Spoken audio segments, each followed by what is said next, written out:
Hi all! మేమైతే రీసెంట్‌గా శ్రీకూర్మం అయితే వెళ్ళాము.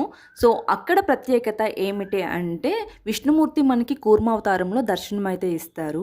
మన దేశంలో కూర్మావతారంలో ఉన్న ఏకైక దేవాలయం ఈ శ్రీకూర్మం మాత్రమే. నేను ఆల్రెడీ లాస్ట్ వీడియోలో ఒక వీడియోలో అయితే చెప్పాను. సో, శ్రీకాకుళం దగ్గర అరసవెల్లి వెళ్ళాము సూర్యనారాయణమూర్తి గుడికి అని చెప్పి. సో, అక్కడి నుంచి దగ్గరే అంటే మేము శ్రీకూర్మం కూడా వెళ్ళిపోయాము. సో, అలా వెళ్ళిన తర్వాత అక్కడ కోనేరు దగ్గర అయితే ఫస్ట్ వెళ్ళాము. అక్కడ ముందుగా హెచ్చరిక బోర్డు అయితే పెట్టేశారనమాట, లోపలికి ఎవరు దిగకండి అని చెప్పి. సో మేము కిందకైతే దిగలేదు, ఇంకా టికెట్ తీసుకుని గుడి లోపలికి అయితే వెళ్ళిపోయాము.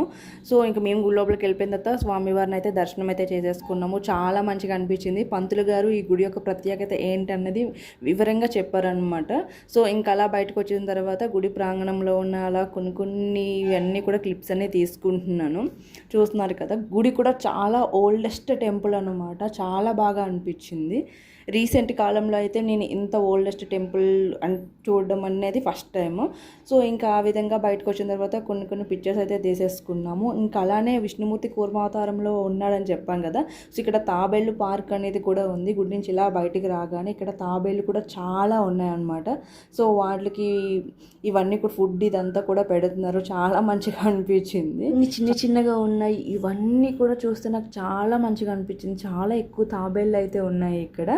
సో ఇంకా అలా చూసుకొని బయటకు వస్తుంటే మనకి విష్ణుమూర్తి దశావతారాలు ఇవన్నీ కూడా పాలరాతి పైన మొత్తం చిత్రీకరించారనమాట. మొత్తం అన్ని అవతారాలు కూడా మత్స్యావతారం, కూర్మావతారం, వరాహావతారం, నరసింహావతారం, వామనావతారం, పరశురామ అవతారం, రామావతారం, బలరామావతారం, కృష్ణావతారము, కల్కి అవతారం ఇవన్నీ కూడా ఈ విధంగా మొత్తం దశావతారాలన్నీ కూడా చాలా మంచిగా చెక్కారనమాట.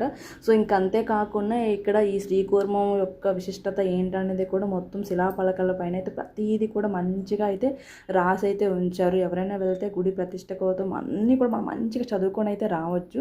సో ఇంకా అలా అయిపోయిన తర్వాత కొంచెం ముందుకు రాగానే ఇక్కడేమో పాతాళ సిద్ధేశ్వర శివాలయం అయితే అనిపించింది. చూస్తున్నారు కదా, ఇక్కడ శివలింగం చిన్నదైతే ఉంది భూమి లోపలికి.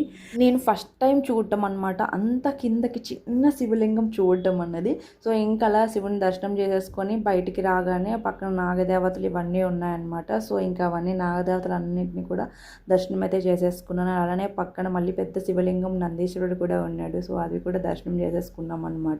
ఐ హోప్ మీ అందరికీ వీడియో నచ్చిందని అనుకుంటున్నా. ఏమంటారు?